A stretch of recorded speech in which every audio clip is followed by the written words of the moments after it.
என்னோட ஒரு குட்டி மார்னிங் ரொட்டீன் பார்க்கலாமா? என் குட்டீஸ் கூட உங்களோட மார்னிங் ரொட்டீன் எப்படி போகும்? ஹரிபரியா போகுமா? இல்ல ரிலாக்ஸ்டா கொண்டு போவீங்களா? மறக்காம கமெண்ட் பண்ணுங்க. ஒரு 2 டேஸ் பேக் ஒரு புக்ல படிச்சேன். அடுத்து என்ன அப்படிங்கிற டாபிக். வாழ்க்கை ஒரு பயணம்.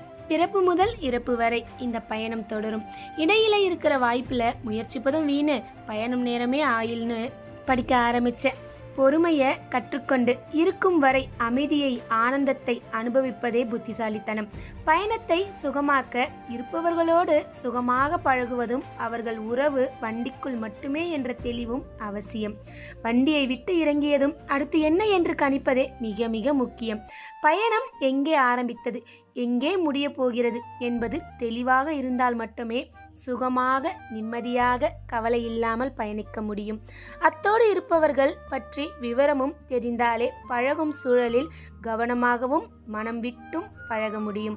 எல்லாரும் தமக்கு அந்நியரே, இந்த பயணத்தில் ஒட்டிக்கொண்டு இருப்பவர்கள் என்ற சிந்தனையும் அவசியம். இறங்க வேண்டிய காலகட்டத்தில் இவர்களை பிரிவது சோகமாகி விடாமல் இருப்பதும் அவசியம். இறங்கியதும் அடுத்துள்ள பயணம் பற்றிய தெளிவும் இல்லாதவன் நிலை கேள்விக்குரிய. இருக்கும் போதே அடுத்த நிலையை தீர்மானித்திருப்பது புத்திசாலித்தனம் இல்லையா? இந்த வரிகள் எத்தனை பேருக்கு புரிஞ்சுதுன்னு மறக்காம கமெண்ட் பண்ணுங்க. நம்மளுக்கு வரப்போற நாளும் தெரிய போறது கிடையாது, போக போற நாளும் தெரிய போறது கிடையாது.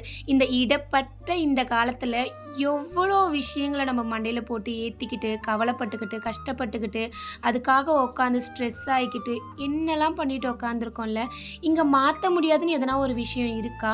அப்படி நாமளாக முடிவு பண்ணிக்கிட்டு ஏதோ ஒரு விஷயத்தை இறுக்கமாக பிடிச்சிக்கிட்டு என்னால் முடியலை, எனக்கு ஏன் இப்படி இருக்குது, என் லைஃப் மட்டும் எதனால் இப்படியே போய்கிட்டு இருக்கு அப்படிங்கிற கவலை மட்டும் நம்மளை இறுக்கமாக பிடிச்சிருக்கு. 1 ஹவருக்கு முன்னாடி ஒரு பர்சனை பார்த்துருப்போம். அதே பர்சன் அடுத்த நொடி இல்லைன்னு நம்ம காதால் கேட்கும் போது என்னடா வாழ்க்கை அப்படிங்கிற கேள்வி நம்மளை நிறைய யோசிக்க வைக்குது.